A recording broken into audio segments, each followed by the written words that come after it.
You think I'm such a happy person? No, you are wrong by saying my laughter is louder than you.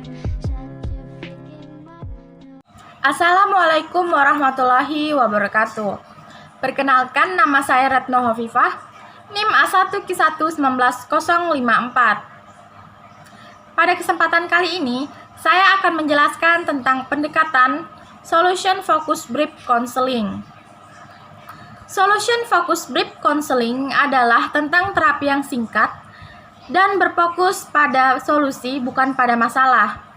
Ketika ada masalah, banyak profesional menghabiskan banyak waktu untuk berpikir, berbicara, dan menganalisis permasalahan, sementara penderitaan yang dialami konseli sedang berlangsung.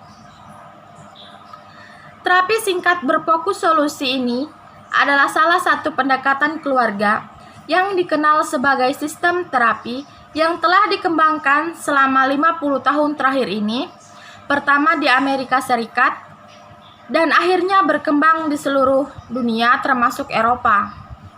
Terapi singkat berfokus solusi disebut hanya sebagai terapi berfokus solusi atau TBS atau terapi singkat. Pelopor terapi singkat berfokus solusi adalah Enzo Kimberg dan Steve de Cesar, serta praktisi konseling singkat berfokus solusi berbasis sekolah dan ahli lainnya. Kita terfokus kepada segi-segi pokok dari teori konseling singkat berfokus solusi, khususnya cara di mana para praktisi berfokus solusi berpikir tentang perubahan, kapasitas konseli, dan sifat resistensi konseli. Sejak diciptakannya pada tahun 1980-an, terapi singkat berfokus solusi atau konseling singkat berfokus solusi perlahan-lahan telah menjadi sebuah pilihan perlakuan yang umum dan diterima bagi beberapa ahli kesehatan jiwa.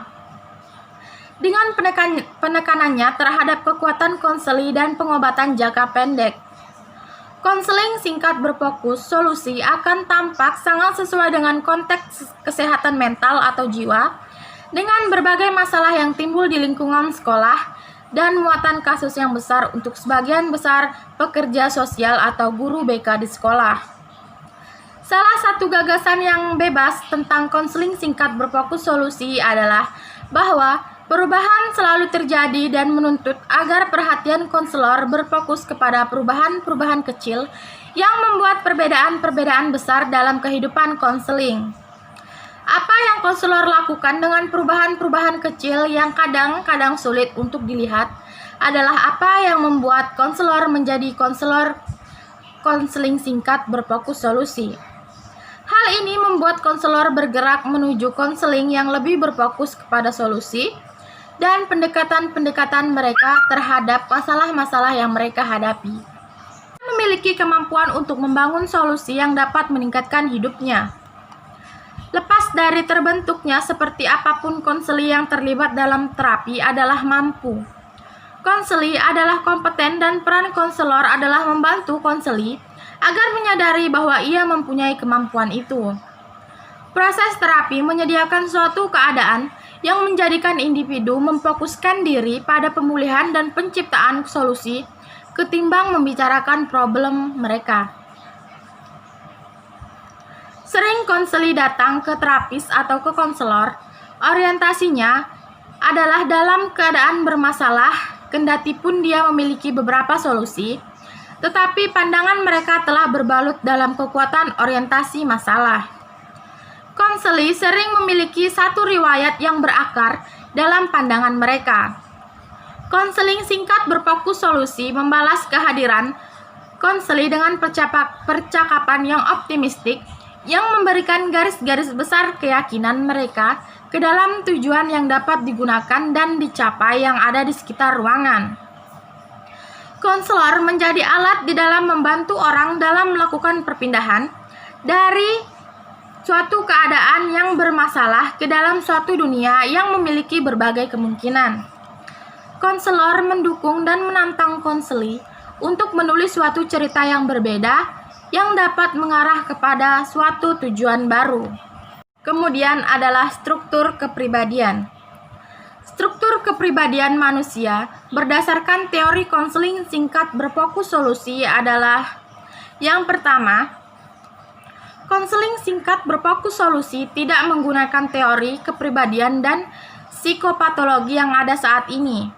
Kedua, konselor tidak bisa memahami secara pasti tentang penyebab masalah individu. Yang ketiga, konselor perlu tahu apa yang membuat orang memasuki masa depan yang lebih baik dan sehat, yaitu tujuan yang lebih baik dan sehat. Yang keempat, individu tidak bisa mengubah masa lalu, tetapi dapat mengubah tujuannya.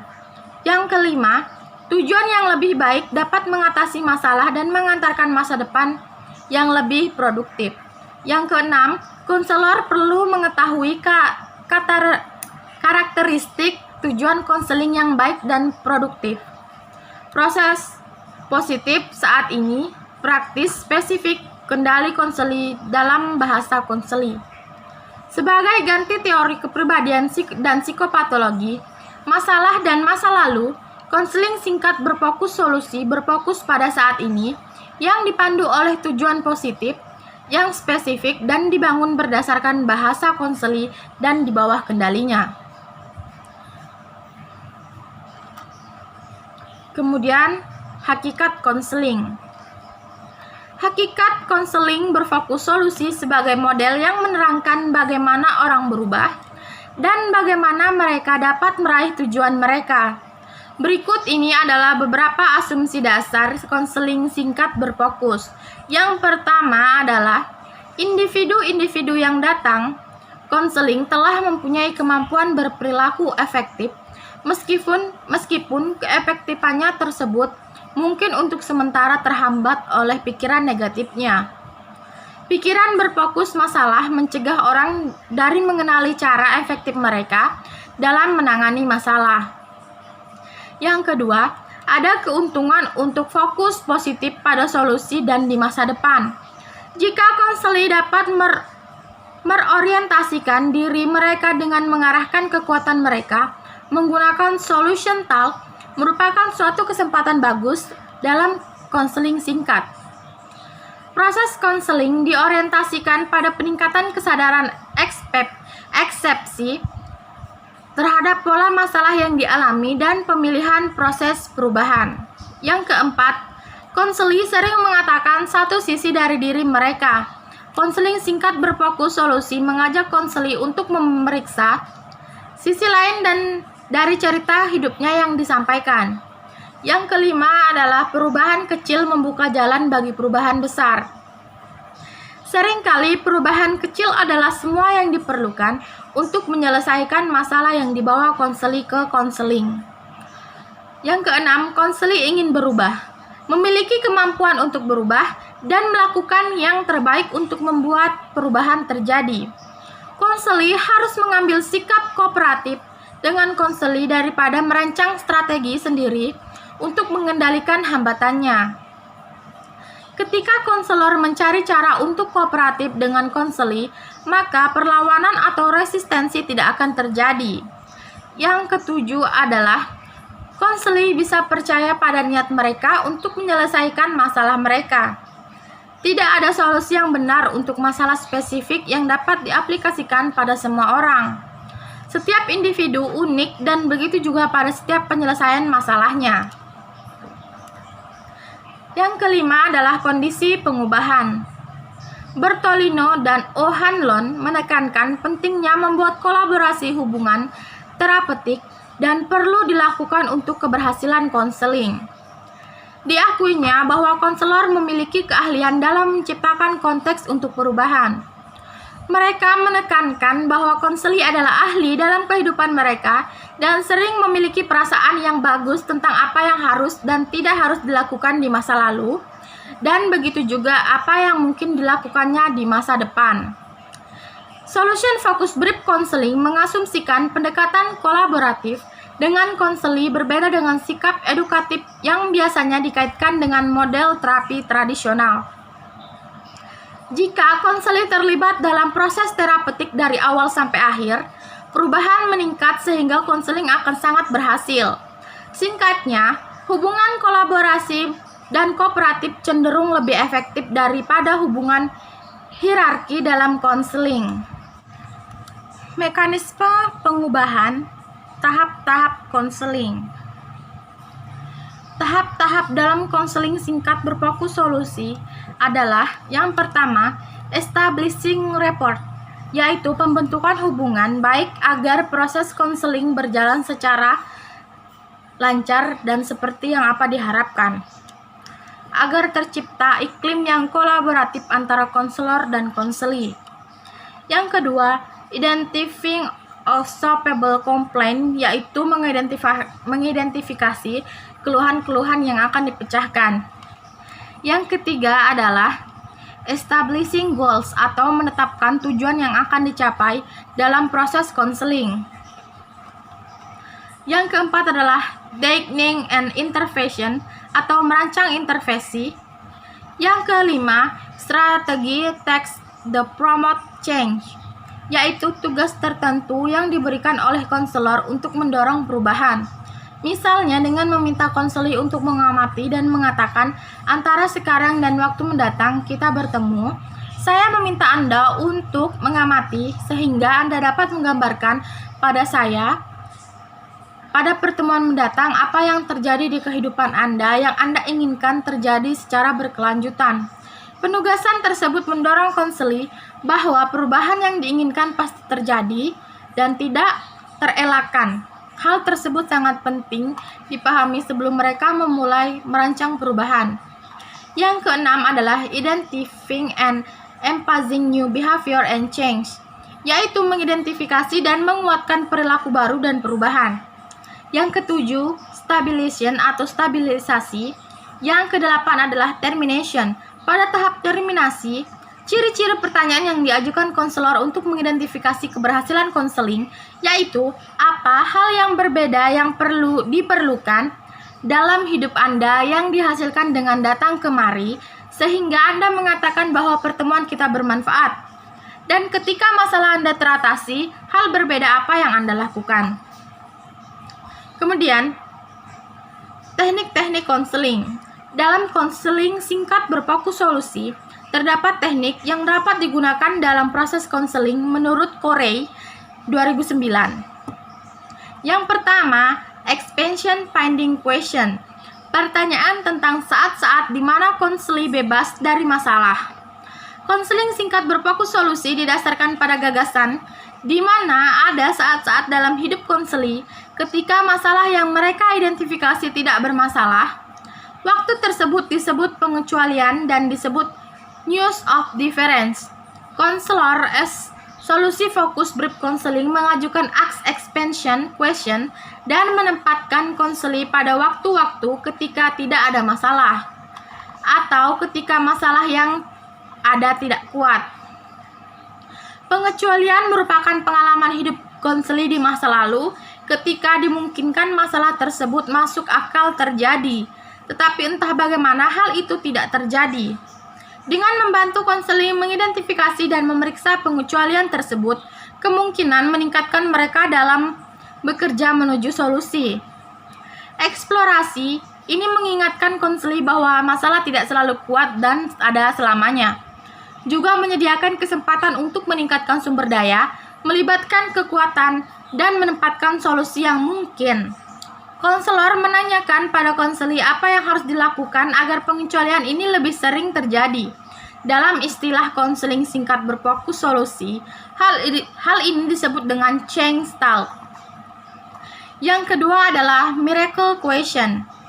Pertanyaan yang mengarahkan konseli berimajinasi apa yang akan terjadi jika suatu masalah dialami secara ajaib terselesaikan. Konselor menanyakan, jika suatu keajaiban terjadi pada masalah Anda, terpecahkan dalam waktu semalam, bagaimana Anda tahu bahwa masalah tersebut terselesaikan? Dan apa yang akan berbeda? Konseli kemudian terdorong untuk menegaskan apa yang mereka inginkan agar merasa lebih percaya diri dan aman. Konselor bisa mengatakan, biarkan dirimu berimajinasi bahwa kamu meninggalkan kantor hari ini dan kamu dalam rel untuk bertindak lebih percaya diri dan aman. Hal berbeda apa yang kamu lakukan? mengubah hal yang dilakukan dan cara pandang terhadap masalah, mengubah masalah tersebut, meminta konseli untuk mempertimbangkan keajaiban tersebut, dan membuka celah kemungkinan di masa depan. Konseli didorong untuk mengikuti mimpinya sebagai cara dalam mengidentifikasi perubahan apa saja yang paling ingin mereka lihat. Pertanyaan ini memiliki fokus masa depan bahwa konseli dapat mulai mempertimbangkan hal yang berbeda dalam hidupnya yang tidak didominasi oleh masalah tertentu. Intervensi ini menggeserkan penekanan dari masa lalu dan masalah saat ini menuju kehidupan yang lebih memuaskan di masa depan. Yang ketiga adalah scaling question. Pertanyaan yang meminta konseli menilai kondisi dirinya berdasarkan skala 1 sampai 10.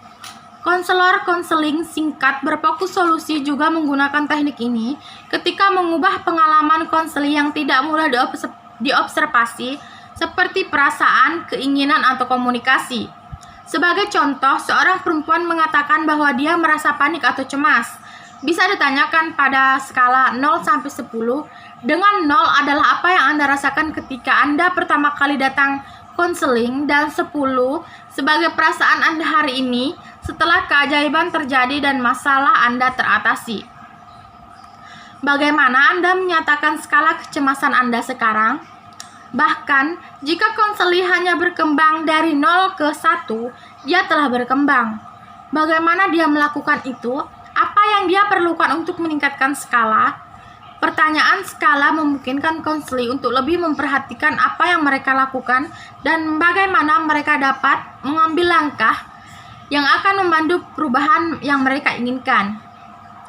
Yang keempat adalah coping question. Pertanyaan yang meminta konseli mengemukakan pengalaman sukses dalam menangani masalah yang dihadapi. Yang kelima adalah komplimen. Pesan tertulis yang dirancang untuk memuji konseli atas kelebihan, kemajuan, dan karakteristik positif bagi pencapaian tujuannya.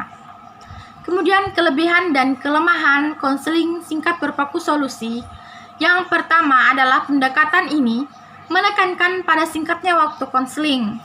Yang kedua, pendekatan ini fleksibel dan mempunyai banyak riset yang membuktikan keefektifannya.